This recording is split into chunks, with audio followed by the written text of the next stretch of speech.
स्वागत है बच्चों आप सभी का। पिछली वीडियोज में हमने संख्याओं के बारे में पढ़ा था। हमने 3 प्रकार की संख्याओं को समझा था, प्राकृतिक, पूर्ण और पूर्णांक।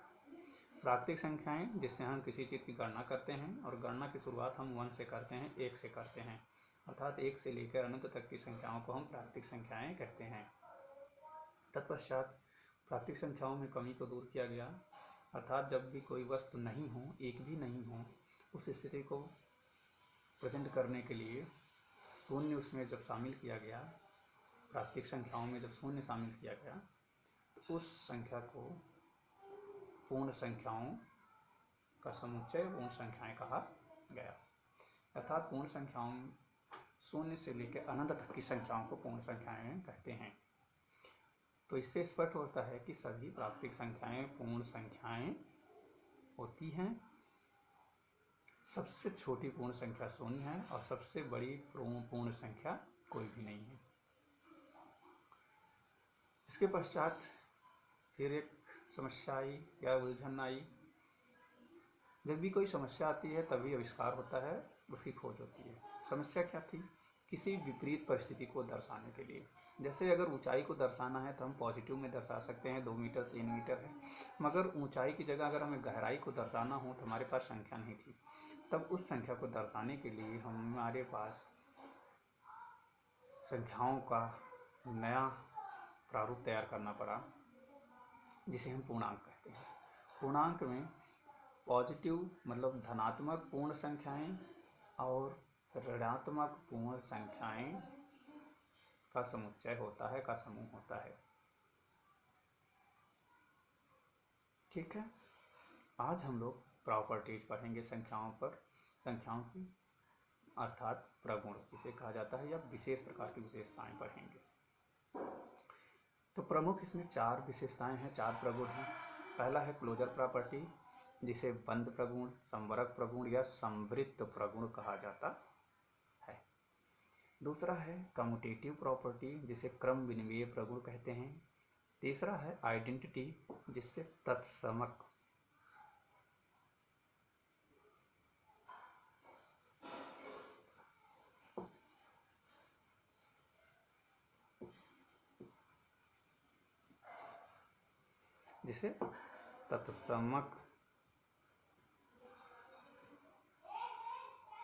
तत्समक अवयव कहते हैं, अवयव।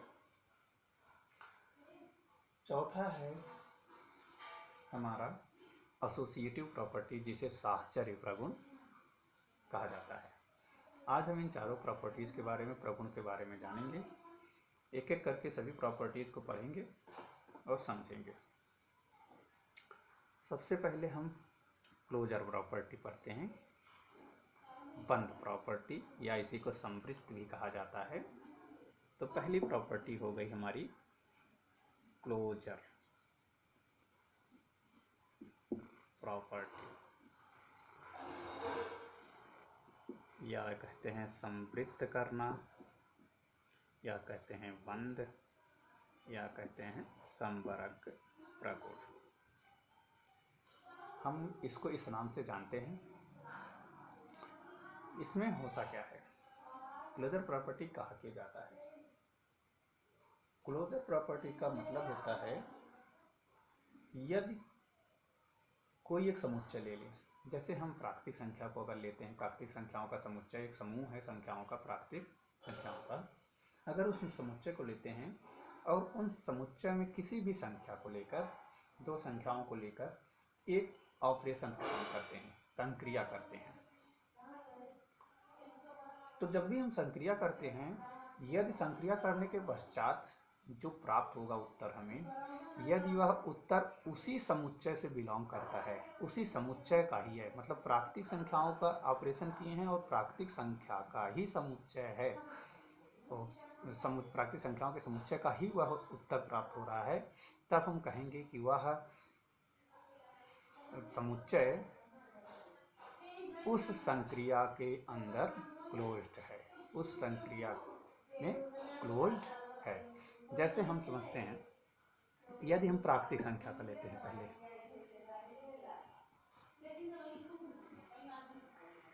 प्राकृतिक संख्याओं पर हम यह क्लोजर प्रॉपर्टी एडिशन पर लेते हैं। प्राकृतिक संख्याओं पे closure property on addition, on addition अर्थात योग का संवरक प्रगुण, इसे कहा जाएगा योग का संवरक प्रगुण। क्या यह, अब इसी को हम लेते हैं प्राकृतिक संख्याओं के लिए, फर्स्ट ऑफ ऑल मानते हैं। इसका कहने का अर्थ क्या हुआ? इसका कहने का अर्थ हुआ, क्या प्राकृतिक संख्याओं का समुच्चय या प्राकृतिक संख्याओं का समूह योग की संक्रिया को समृद्ध करता है, या योग की संक्रिया पर बंद है, या योग का संवरक प्रगुण को संतुष्ट करता है। इसका अर्थ हुआ, क्या दो प्राकृतिक संख्याओं को जोड़ा जाए तो हमें प्राकृतिक संख्या ही मिलेगी कि नहीं? अब कोशिश करके देखिए, दो प्राकृतिक संख्याएं कोई भी ले लीजिए और दोनों प्राकृतिक संख्याओं को जोड़ लीजिए, तो क्या यह जो उत्तर मिल रहा है, हमने दो प्राकृतिक संख्याओं को जोड़ा, क्या यह जो उत्तर मिल रहा है यह प्राकृतिक संख्या है कि नहीं? तो हम देखते हैं कि दो प्राकृतिक संख्याओं को जोड़ने से हमें प्राकृतिक संख्या ही मिल रही है। ठीक है, तो इसी को कहेंगे क्लोजर प्रॉपर्टी ऑन एडिशन। इसका मतलब है प्राकृतिक संख्याओं का समुच्चय योग में क्लोज्ड है, योग की संक्रिया में क्लोज्ड, योग की संक्रिया में बंद है, या योग की संक्रिया को समृद्ध करता है। इसी प्रकार होता है, ये हमारा संवरक प्रगुण हो गया। इसके बाद हम पढ़ेंगे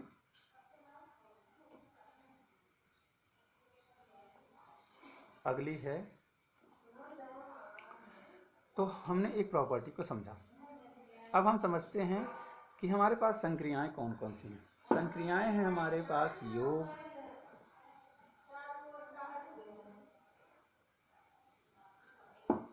अंतर या घटाना, गुणा और भाग। हम चारों प्रॉपर्टीज को इन चारों संक्रियाओं पर पढ़ेंगे, चारों संक्रियाओं के लिए समझेंगे। तो पहली संक्रिया हम योग के लिए पढ़ना चालू करेंगे। हमने योग का संवरक प्रगुण पढ़ लिया, योग का संवरक प्रगुण अभी पढ़ा, जिसे हम क्लोजर ऑन एडिशन भी कहते हैं। ठीक है, अब हम दूसरी प्रॉपर्टी पढ़ेंगे। दूसरी प्रॉपर्टी क्या थी? कम्यूटेटिव। क्या था? कम्यूटेटिव या क्रम विनिमय प्रगुण। ये दूसरी प्रॉपर्टी क्रम विनिमय प्रगुण किसके लिए हम पढ़ रहे हैं? योग के लिए। और क्रम विनिमय, आप क्रम से समझते हैं, क्रम का मतलब होता है किसी भी संख्याओं का अगर समूह है उनमें क्रम को पलट देना। तो हम यहाँ योग के लिए पढ़ रहे हैं, इसका मतलब हुआ, इनको अब थोड़े से देर के लिए मिटा देते हैं, नहीं तो हम कंफ्यूज हो जाएंगे। हम योग के लिए पढ़ रहे हैं, अर्थात क्रम विनिमय का प्रगुण योग पर लागू होता है कि नहीं। अब योग पर इसका अर्थ हुआ, हम दो संख्याओं को किसके लिए पढ़ रहे हैं? प्राकृतिक के लिए। तो दो प्राकृतिक संख्याओं को जोड़ते हैं तो क्या उत्तर मिलता है?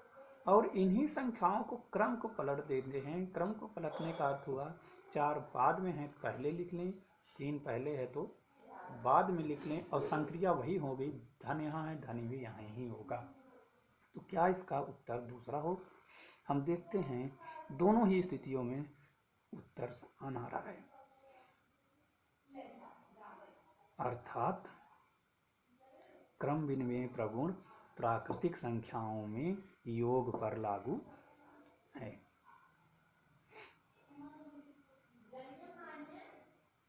मतलब क्रम पलटने पर योग पर कोई फर्क नहीं पड़ता है। तीसरा प्रगुण है, तीसरा प्रगुण आइडेंटिटी। तो चूंकि हम योग के लिए पढ़ रहे हैं तो हम कहेंगे एडिटिव आइडेंटिटी या योग का तत्समक अवयव।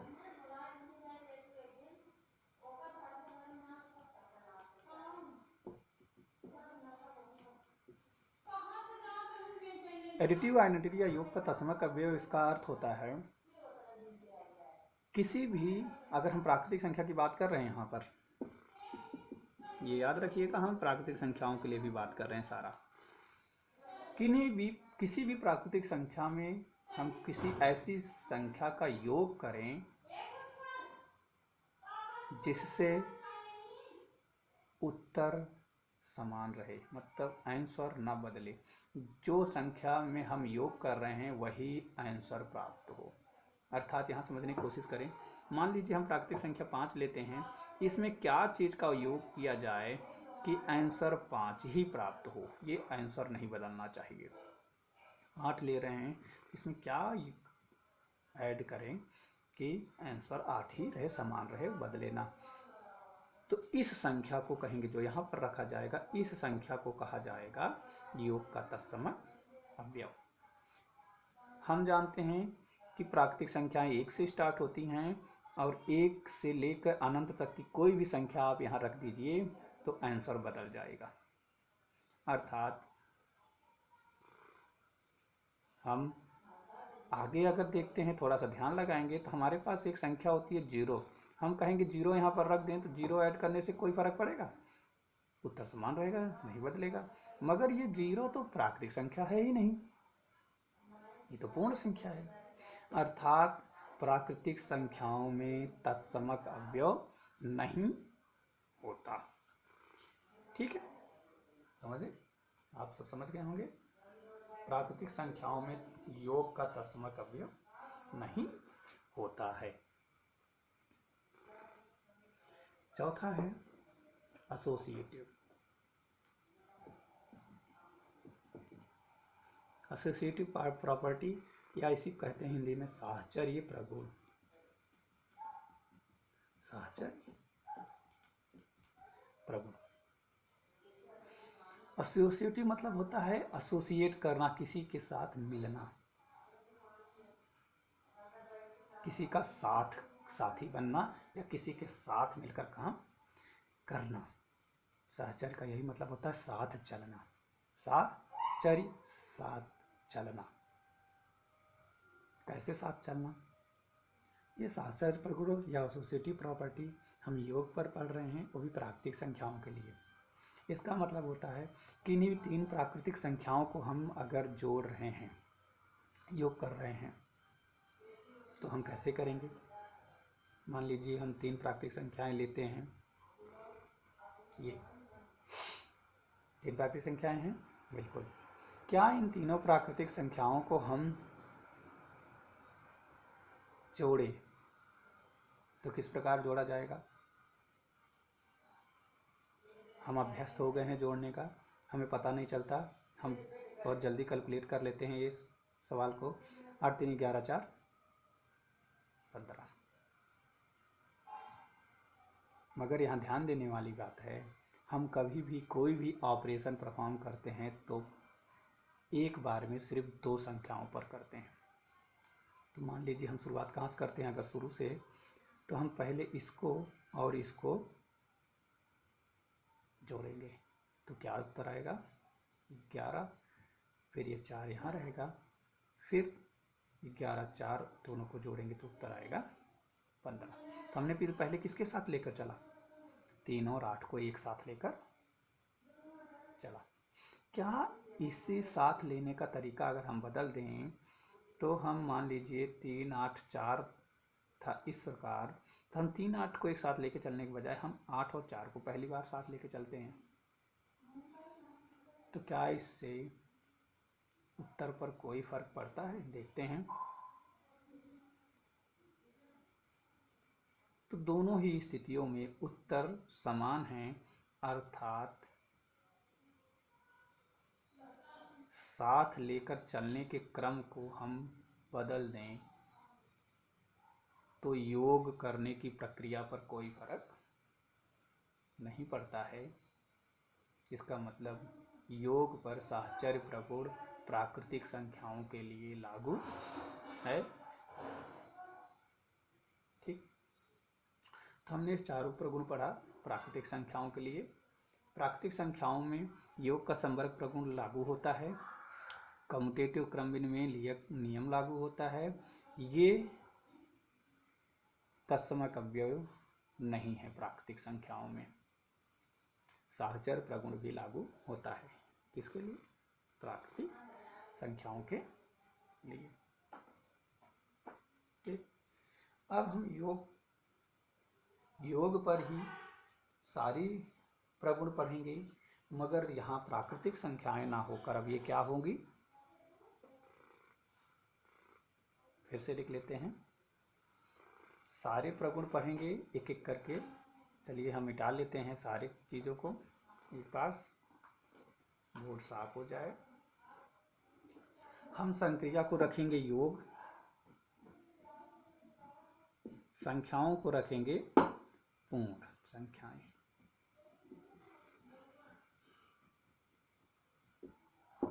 ठीक है, अब पहला क्या था? क्लोजर प्रॉपर्टी, या इसी को संवरक प्रगुण कहते हैं। तो हमारा पहला है, योग पर पढ़ रहे हैं तो ये किसका संवरक प्रगुण है? योग का संवरक प्रगुण। किसके लिए है? पूर्ण संख्याओं के लिए। Closure property on whole numbers. ठीक है, पूर्ण संख्याओं के लिए हम पढ़ेंगे इसको। क्लोजर प्रॉपर्टी, क्या योग पर पूर्ण संख्याओं का समुच्चय बंद है कि नहीं, क्लोज है कि नहीं। योग की संक्रिया पर पूर्ण संख्याओं का समुच्चय क्लोज है कि नहीं, इसका अर्थ अब हम देखेंगे। यहाँ समझते हैं इसका अर्थ क्या होगा। हमें दो पूर्ण संख्याएं लेना है और पूर्ण संख्याओं का योग करना है। क्या योग करने के पश्चात हमें पूर्ण संख्या प्राप्त होती है कि नहीं। हम कोई भी दो पूर्ण संख्या ले लेते हैं, क्या इनको जोड़ने पर हमें पूर्ण संख्या प्राप्त होगी? बिल्कुल। 14 ये भी एक पूर्ण संख्या है, ये पूर्ण संख्या है, ये भी पूर्ण संख्या है। क्या दोनों को लेने पर, जोड़ने पर, योग करने पर हमें पूर्ण संख्या प्राप्त होती है कि नहीं? बिल्कुल। शून्य पूर्ण संख्या, ये भी शून्य है पूर्ण संख्या। क्या दोनों को जोड़ने पर हमें पूर्ण संख्या प्राप्त होती है कि नहीं? बिल्कुल प्राप्त होती है। तो हर स्थिति में हमें योग करने पर, पूर्ण संख्याओं का योग करने पर हमें पूर्ण संख्या ही प्राप्त हो रही है, अर्थात योग का संवरक प्रगुण पूर्ण संख्याओं पर लागू होता है। मतलब योग का संग्रह प्रगुण में पूर्ण संख्याएं संवृत करती हैं, या पूर्ण संख्याएं क्लोज्ड ऑन एडिशन। ठीक है, अर्थात सिंपल सी बात भाषा में समझें तो दो पूर्ण संख्याओं को जोड़ेंगे तो हमें पूर्ण संख्याएं प्राप्त होंगी। इसी को हम क्लोज्ड प्रॉपर्टी या संवरक प्रगुण कहते हैं। किसके लिए? योग के लिए। अब हम अगला पढ़ेंगे। अगली प्रॉपर्टी क्या थी? ध्यान दीजिए थोड़ा। अगली प्रॉपर्टी क्या थी? आपने क्या पढ़ा था? हाँ बिल्कुल सही। अगली प्रॉपर्टी हमने पढ़ा था कम्यूटेटिव।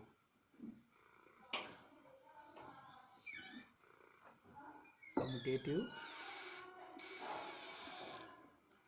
प्रॉपर्टी, जिसको हम किस नाम से भी जानते हैं, क्रम विनिमेय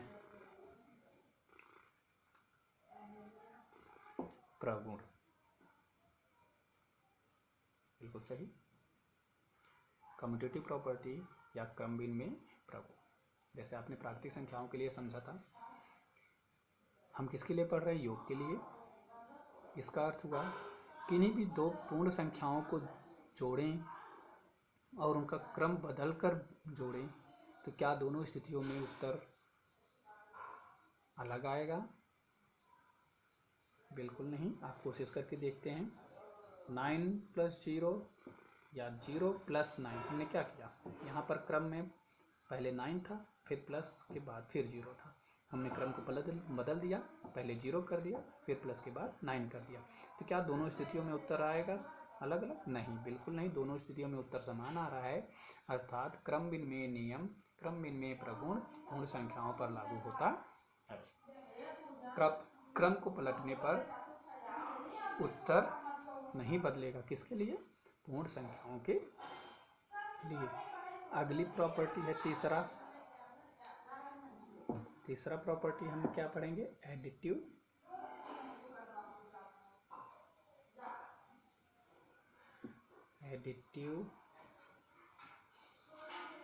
आइडेंटिटी।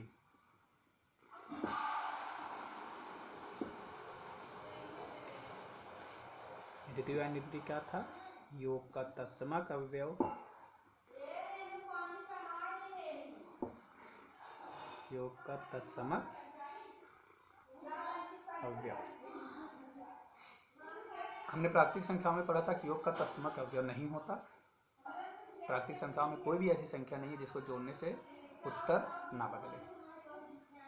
अब पूर्ण संख्याओं में देखते हैं, हम कोई भी पूर्ण संख्या लेते हैं, क्या इन पूर्ण संख्या में कोई ऐसी संख्या का योग करने पर ये उत्तर सेम आना चाहिए, अलग नहीं होना चाहिए? क्या कोई ऐसी संख्या है पूर्ण संख्याओं में? थोड़ा ध्यान दीजिए, कोशिश करिए सोचने की। बिल्कुल सही कहा आपने। पूर्ण संख्या 0 का अगर योग किया जाए तो उत्तर समान रहेगा। अर्थात पूर्ण संख्याओं में एडिटिव आइडेंटिटी या योग का तत्समक अवयव क्या है? 0। ठीक। इसके पश्चात तीसरा क्या था? ध्यान दीजिए, बिल्कुल सही। तीसरा क्या था? सर हमने तीनों पढ़ लिया, क्लोजर प्रॉपर्टी, कम्यूटेटिव और आइडेंटिटी। चौथा है अब हमारा एसोसिएटिव प्रॉपर्टी। इसका अर्थ क्या होगा? साहचर्य प्रगुण। हमने अभी समझा था साहचर्य प्रगुण का मतलब क्या होता है। सा मतलब साथ, चर्य मतलब चलना, साथ चलना। हम यहाँ पूर्ण संख्याओं की बात कर रहे हैं। ये हम साहचर्य प्रगुण हमेशा 3 संख्याओं पर लागू होता है। हम किसी 3 पूर्ण संख्याओं को लेते हैं,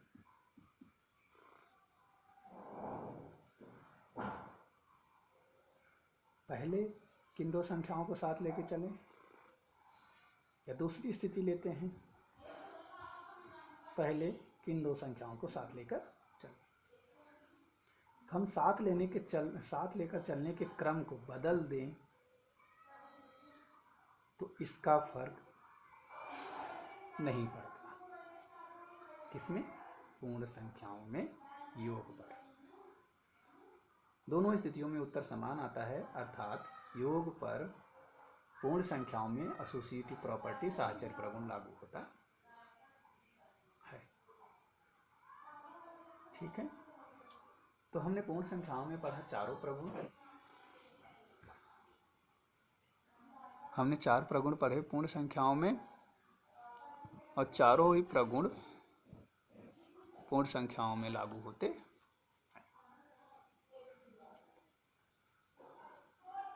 ठीक, बहुत बढ़िया।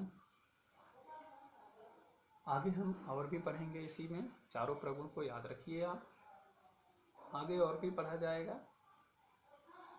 इसी क्रम में एक और हम क्वेश्चन ले लेते हैं एक। ये चारों प्रगुणों को आप ध्यान रखिएगा। अभी हमने योग के लिए पढ़ा है, हम इसको घटाने के लिए, सब्सट्रैक्शन के लिए भी पढ़ेंगे, अंतर के लिए अर्थात हम इसको गुणा के लिए भी चारों प्रगुण पढ़ेंगे, और हम इसको भाग के लिए भी चारों प्रगुण को पढ़ेंगे। ठीक है, तो इसको हम अगले सेशन में पढ़ेंगे। आज हम एक क्वेश्चन ले लेते हैं, एक क्वेश्चन और एक और टॉपिक पर समझ लेते हैं। क्रमागत या कंजिक्यूटिव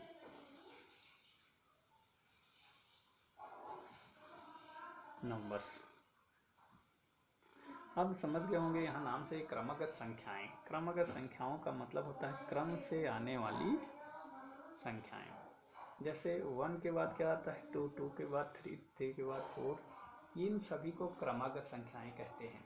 कहीं से भी आप स्टार्टिंग करिए, 10, 10 के बाद क्या आएगा 11, 11 के बाद 12, ये क्रमागत संख्याएं कहलाती हैं। मतलब एक का अंतर, क्रम से चलने वाली संख्याओं को कंसेक्यूटिव नंबर कहते हैं। अब आगे हम एक प्रश्न को लेते हैं। प्रश्न एक सिंपल सा है, थोड़ा सा इसके बारे में सोचिएगा। ये एक संख्या है, ये किस संख्या को रिप्रेजेंट करता है? ये संख्यांक है, सॉरी, ये किस संख्या को रिप्रेजेंट करता है? ये संख्या 100 को रिप्रेजेंट करता है, सॉरी 1000 को रिप्रेजेंट करता, अर्थात किसी वस्तु का मात्रात्मक मान 1000 है तो उसके लिए हम इस संख्यांक का उपयोग, अंक का उपयोग करेंगे, संख्या 1000 का।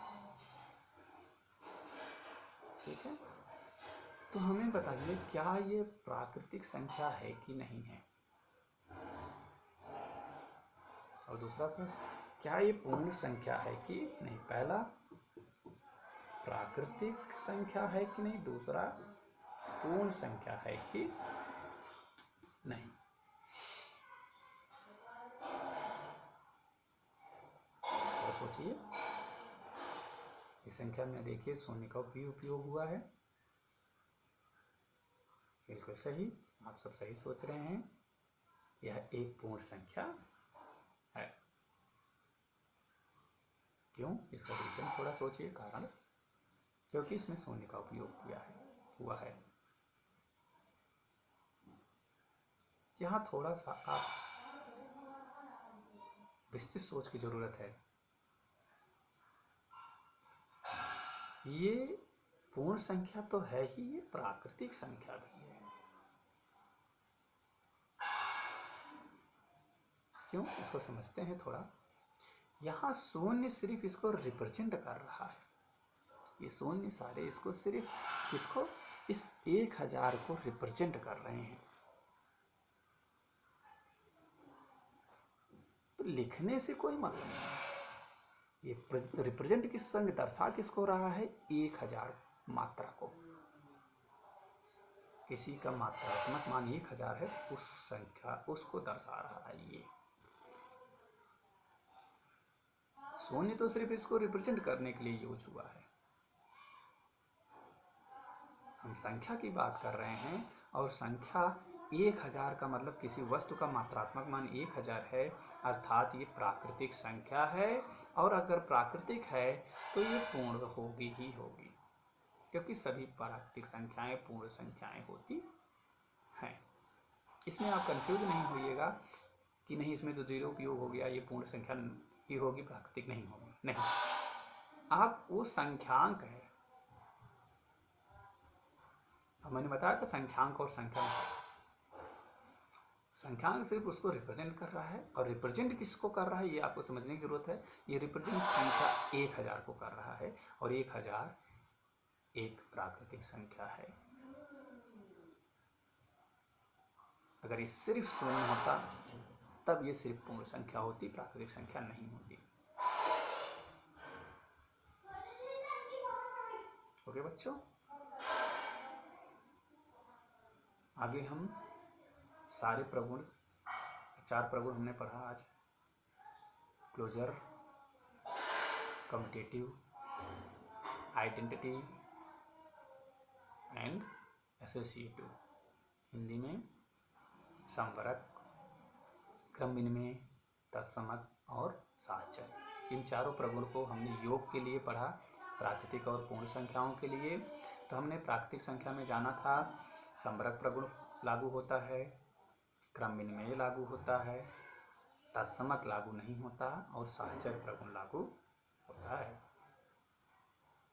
पूर्ण संख्याओं में हमने देखा, पूर्ण संख्याओं में चारों प्रगुण लागू होते हैं। संवरक प्रगुण लागू होता है, क्रम विनिमय प्रगुण लागू होता है, तत्समक अवयव पूर्ण संख्याओं में शून्य है और योग के लिए तत्समक अवयव शून्य है, और साहचर्य प्रगुण योग पर लागू होता है। हमने योग के लिए चारों प्रगुण पढ़ लिए हैं पूर्ण संख्याओं पर। अब हम आगे पूर्ण संख्याओं पर अंतर के लिए और गुणा के लिए प्रगुण को पढ़ेंगे। ये अगले सेशन में किया जाएगा। ओके बच्चों, धन्यवाद।